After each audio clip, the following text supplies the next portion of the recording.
Assalamualaikum sahabat podcast. Ya, kembali lagi saya Nandi Melineo. Ya kan, Mary nanti ingin kembali mengundang tamu-tamu kita sesuai dengan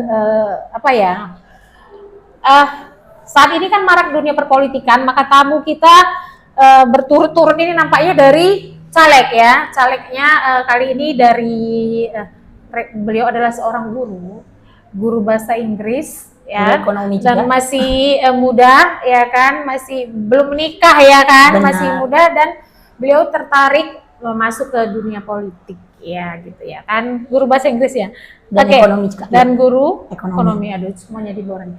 Oke, baik, kita sikit-sikit kayak bahasa Inggris ya sis ya, sikit-sikit aja boleh ya. Oke, nanti kita campur-campur ya. Oke, sis, let me know your self. Okay, please introduce yourself. Okay. In English sedikit lah ya kan. Ya, boleh lah ya. Ya, kebetulan di daerah saya Bukit Lawang itu kan banyak turis ya. Turis ya. Boleh ya. Lanjut, silakan. Okay. Hello everyone. Okay. My name is Eva Mariana. In English, Eva Mariana. Yeah. You can call me Eva. Okay. My full name Eva Mariana and my family name is Bangun Indonesia Marga gitu ya. Hidup bangun. Oke. Ya, semua suku itu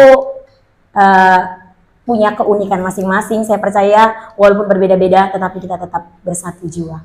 Okay, and then my hobby is singing and reading and swimming, and sometimes in the weekend I spend time to read a book. And then sometimes kadang-kadang juga join dengan teman-teman. Gitu. Okay, that's good. Thank you very much for your. Oke, kita next aja ya langsung. Oke, kenapa tertarik ke PSI? Kenapa tertarik berpolitik? Kan kamu cek Bu, ya kan guru. Oh, iya. Ya silakan. Kenapa jadi tertarik berpolitik? Ya, menarik sekali pertanyaannya ya. Jadi kenapa alasan saya terjun ini dunia politik? Awalnya dunia anak-anak. Dunia pendidikan gitu ya. Jadi sebenarnya ini berhubungan sekali gitu ya sis ya. Dunia pendidikan juga saya menolong anak-anak dari keterbatasan mereka untuk boleh mereka berbuat sesuatu menggapai cita-citanya kelak. Dari yang dia tak tahu menjadi tahu. Iya. Ya, okay. Terus ini bahasa simpelnya aja ya sis ya. Kenapa saya tertarik? Awal mulanya saya tertarik untuk masuk PSI, yang menginspirasi saya yaitu Pak Jokowi itu sendiri. Oh, Pak Jokowi. Iya. Pak Jokowi itu my role model gitu dalam berpolitik.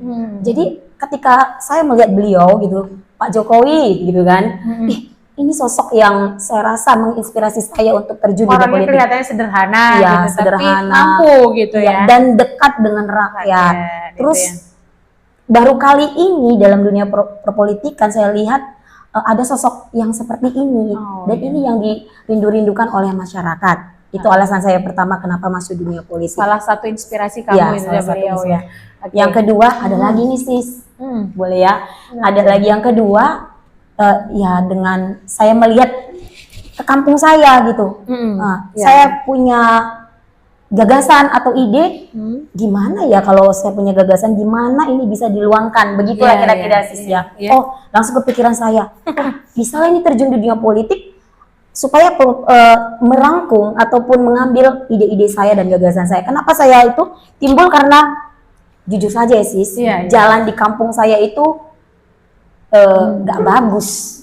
Jadi saya pulang naik sepeda motor, saya sering jatuh.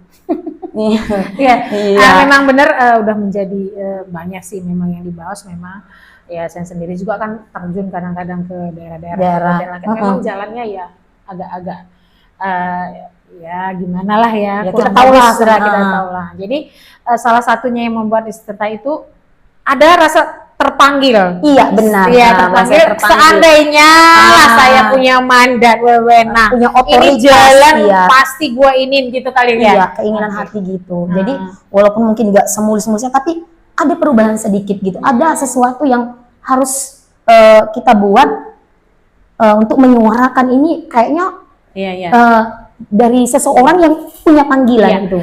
tambah lagi kan kalau sis Epa itu kan di daerah kalau nggak salah Langkat Hulu ya, Langkat Hulu, ya kan? Langkat Hulu itu kan kalau untuk Langkat ini banyak daerah-daerah pariwisata, misalnya kayak Bukit Lawang, Tangkahan, Pak Maksimal dan sebagainya itu sebenarnya sangat luar biasa ya destinasi wisatanya. Nah, cuman sayang sekali memang kadang akses ke situ kurang bagus.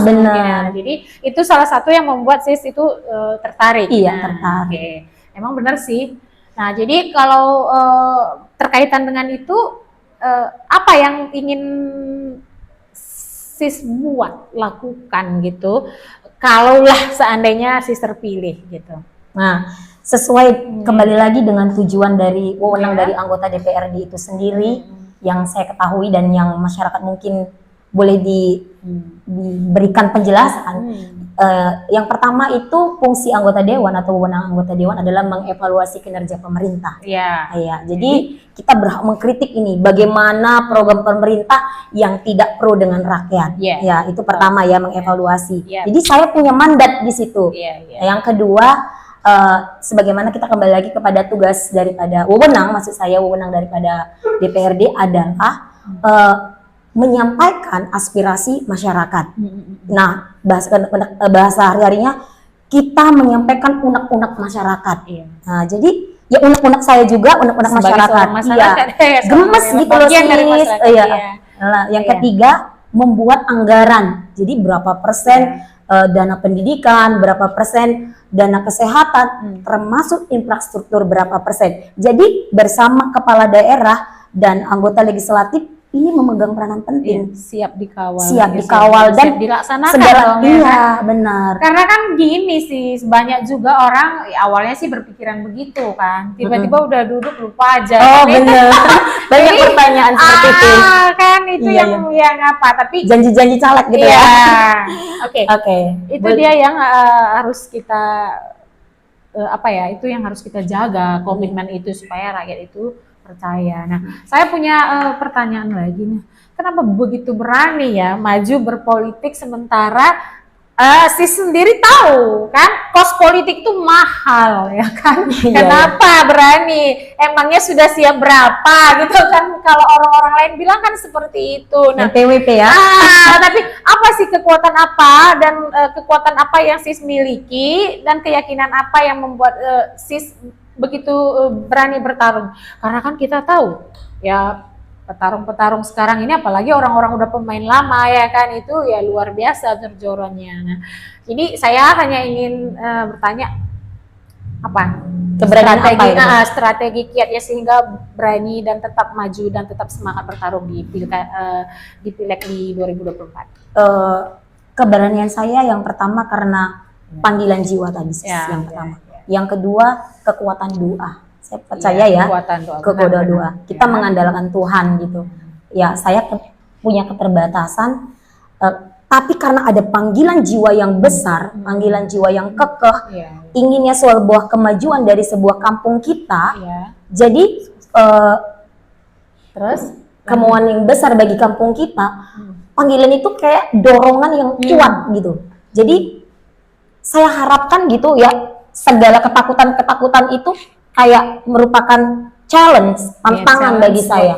Challenge bagi saya dengan persiapan juga ya sis ya, persiapan juga. Kita belajar juga di PSI juga kita diajari sekolah kader juga ya, dibekali ilmu politiknya, strategi-strateginya juga kita dipelajari.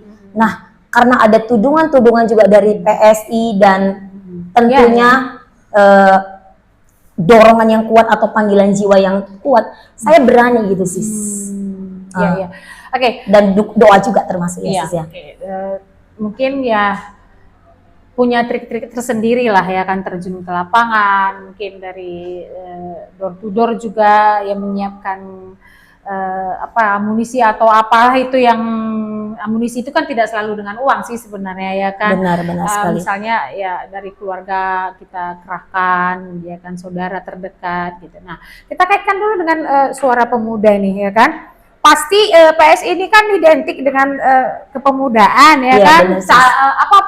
Ketuanya sendiri ya Pak Kaisang Pangarep ya, seorang iya. tokoh milenial juga. Nah gitu. Jadi harapannya begitu kuat ya, harapannya sama pemuda-pemuda khususnya generasi milenial khususnya itu apa sih harapannya gitu untuk mereka gitu. Dan kalaupun misalnya ada nggak kira-kira program yang sis buat gitu, rencana program buat supaya pemuda ini jangan malas nyalek lah kan gitu, atau membuat mereka itu semangat gitu, karena kan mereka kadang-kadang pemuda ini malas nyalek, malas ini karena itu tadi uangnya nggak ada, kosnya mahal ya kan, justru kita sementara selama ini sistem kita begitu-begitu terus ya kan.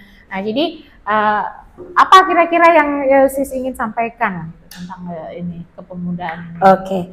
Kita ketahui pemilih generasi milenial dan generasi Z itu 60%. 60%. Berarti terbanyak gitu dibandingkan generasi O.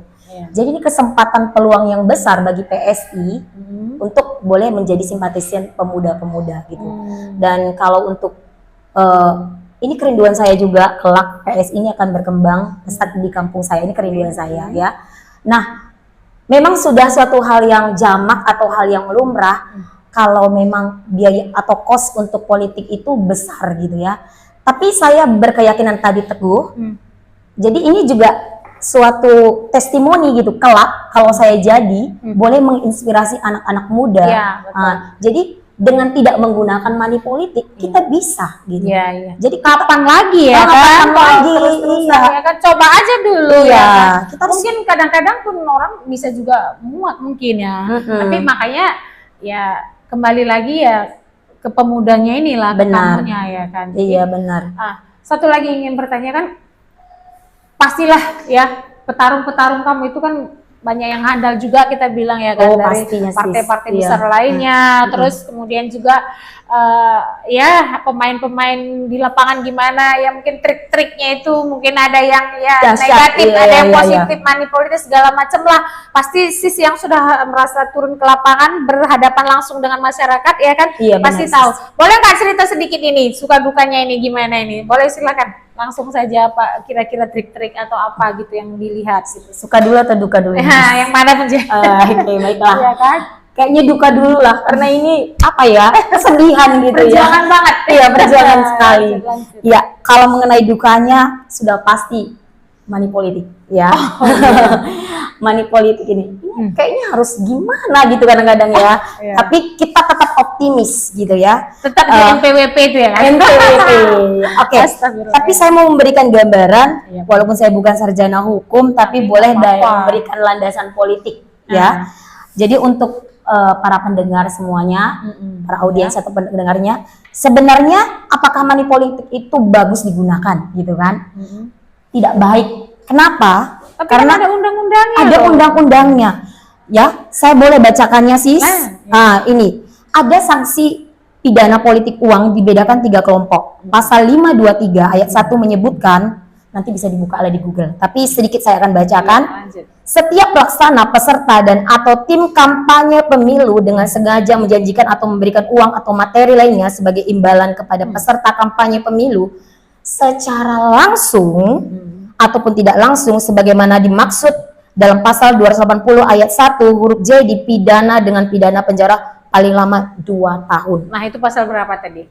523 ayat 1. 523 ayat 1 ya kan, dengar tuh. Ada lagi ayat 2 yang berhubungan, ada lagi dengan ayat 3. Jadi ini memang PR kita semua sih, bagi orang-orang yang ingin memajukan kampung kita. Ini adalah challenge atau tantangan terbesar dengan money politik itu sendiri. Ya, di masyarakat sudah jamak ataupun sudah lumrah ketika kita mau terjun, mereka selalu mengatakan NPWP. Apa tadi istilahnya? NPWP. Nomor piro, wani piro. Saya baru tahu istilah itu loh. Oh, ternyata begitu. Padahal ya, ini sesuatu hal yang mengajari masyarakat untuk membodohi. Ini kan sebenarnya caleg itu adalah calon pemimpin. Seharusnya calon pemimpin ini sebagai role model untuk masyarakat dalam hal apa? Etika, dalam hal apa? Attitude. Ini termasuk attitude juga ya, Sis ya. Jadi ini sudah menjadi sebuah lingkaran setan. Jadi nggak tahu lagi dari mana. Jadi sebenarnya para caleg juga mungkin karena susahnya mengambil suara, dia memanfaatkan rakyat kecil yang butuh uang ini ya kan. Iya, benar. Jadi sekarang sementara rakyat sendiri pun karena sudah menjadi budaya, ya udah itu terus berlanjut ya kan sedemikian rupa. Nah, jadi ini juga memang harus di apa ya, yang hal ini harus diberantas sebenarnya di negeri ini. Kalau di luar negeri sana nggak seperti itu loh. Oh iya sih ya. ya. Kalau di luar negeri sana nggak seperti itu, dan apa ya, kayaknya lebih simpel aja kayak gitu. Jadi saya rasa memang sama-sama menjadi seperti yang Sis bilang, sama-sama menjadi PR kita. PR kita, iya. Jadi bolehlah kalau Sis silakan berikan himbauan kepada dapil Sis atau pada apalah ya, penonton ya, oke. Silakanlah beri himbauan yang menurut Sis cocok. Oh iya. Kan? Tentang money politik ini gitu. Jadi money politik ini juga menjadi apa ya, bisa dibilang ya Sis ya, hambatan untuk anak-anak muda yang ingin maju tapi keterbatasan finansial, tapi mempunyai kualitas atau mempunyai panggilan jiwa gitu. Jadi kembali lagi Sis, kalau kita mampu untuk mengubah ini ataupun menjadi inspirasi bagi pemuda terutama, bahwasanya dengan tidak menggunakan money politik kita bisa kok gitu ya. Jadi anak-anak muda yang di luar sana kedepannya akan melihat, oh dengan tidak menggunakan money politik ternyata bisa gitu ya. Ya betul. Dan juga kan akan memberi kesempatan bagi seluruh warga Indonesia, baik itu pemuda ataupun tidak pemuda, yang tidak mempunyai banyak duit tapi punya pemikiran yang bagus, sifat jujur, track recordnya baik, menjadi pemimpin di negeri ini, menjadi wakil-wakil rakyat Indonesia. Jangan itu aja orang ya yang punya duit, yang punya ini, yang punya ya paham lah ya kan. Nah, jadi kasih kesempatan, bukan berarti yang punya duit tidak boleh. Boleh dong, tapi dengan budaya-budaya seperti itu sehingga yang orang-orang yang punya pemikiran bagus, jujur, mau bekerja untuk rakyat, kadang-kadang hilang kesempatan memimpin karena ya itu tadi ya kan, dikalahkan dengan money politik tadi, seperti itu ya Sis ya. Jadi saya dapat juga kesimpulannya seperti itu. Nah, oke, mungkin untuk yang terakhir ya, apa yang ingin Sis lakukan seandainya Sis terpilih ya, kembali lagi ini, apa yang ingin lakukan ke depannya, apa yang ini Sis buat ke daerah Sis? Oh, ini menarik sekali ya Sis ya. Ini ujung tombak dari pembicaraan kita sebelum ditutup ya. Oke. Saya nggak akan bagikan semua karena nanti jadi bocoran gitu ya. Sedikit saja saya bagi. Sesuai dengan kerinduan saya terutama untuk dapil saya, tapi spesial sekali untuk kampung saya. Yang paling penting adalah infrastruktur, karena itu sangat penting sekali, mempengaruhi harga kembali lagi ke masalah ekonomi. Permintaan penawaran, hukum permintaan penawaran itu pengaruh sangat besar. Semakin jelek jalannya tentu saja semakin mahal kosnya, ya kan? Benar. Waktu tempuhnya juga, ya kan? Transportasi juga orang malas ke sana, jelek jalannya kan gitu. Oke, lanjut. Nah, jadi hal kecil yang akan saya lakukan yang paling pertama adalah menyampaikan ini. Tentu aspirasi saya punya otoritas, saya sudah ada tempat, ya saya sampaikan gitu ya Sis ya, dengan tentu dengan berapi-api, dengan semangat juga saya sampaikan kepada forum ataupun di rapat gitu ya. Yang kedua, hal yang kecil yang mungkin ini berdampak, pasti berdampak. Ya, saya juga udah komunikasikan juga, sosialisasikan juga ke masyarakat. Kalau aspal mungkin itu hal yang cukup besar, tapi paling tidak sertu, saya bilang gitu. Dengan dana sendiri atau dari dana praksi PSI. Nah, itu kalau bisa kita gunakan dia. Kalau nanti terpilih, ini nggak usah janji-janji lah, harus aspal, harus apa. Tapi itu kan sebuah keinginan. Iya, sebuah keinginan dan kerinduan jalan itu. Karena siapa? Keluarga saya di situ, famili saya di situ, teman-teman saya di situ semua gitu ya. Semualah, satu kampung itu saya anggap itu sudah keluarga. Karena kan kenapa ya? Itu kampungnya sudah cukup lama ya, Kabupaten Langkat ini juga sudah ulang tahun yang berapa ratus ya kan. Tapi jalannya masih apa gitu, memang sangat memang luar biasa lah. Memang kalau di Sumber ini ya itulah tugas-tugas para caleg ini nanti kalau duduk ya, mudah-mudahan jangan dilupakan ya kan gitu ya. Nah, ini podcast ini juga mengingatkan Sis. Iya, siap. Oke Sis, boleh, silakan boleh, nggak apa-apa sekalian promosi ya kan, promosikan diri, jangan lupa Oke. Ya, dapilnya sebutnya nggak apa-apa lah ya kan. Kita kasih, silakan sis. Oke, terima kasih kesempatannya juga untuk waktunya Sis Ya. podcast ini. Oke, teman-teman semuanya, Bapak Ibu, saudara-saudara sekalian, para penonton, jangan lupa tanggal 14 Februari itu tepatnya hari Valentine. Berikan kasih sayangnya kepada saya, kepada kita semua terutama dengan mencoblos PSI, Partai Solidaritas Indonesia, nomor partainya 15. Calegnya Eva Mariana nomor urut 1. Jangan lupa ya teman-teman semuanya. Terima kasih. Oke, ya. Baik, seru sekali ya perbincangan kita dengan seorang Cekgu ya, lumayan ya penyampaiannya juga ya dapat kita terima dengan baik. Amin. Tentunya ya. Terima kasih sis sudah menyampaikan waktunya hari ini. Semoga sukses, Amin. tetap semangat berjuang di jalan yang benar. Amin. Oke. Baik. Oke, terima kasih ya para Boleh minum ini, pemirsa Sis? guru. Lanjut. Terima kasih, demikian tadi bincang-bincang kita dengan salah satu caleg DPRD Sumut Langkat, maksudnya DPRD Langkat, Sis Eva. Oke, saya Nanda Milenial, sampai jumpa di podcast Gembul Murid berikutnya. Salam.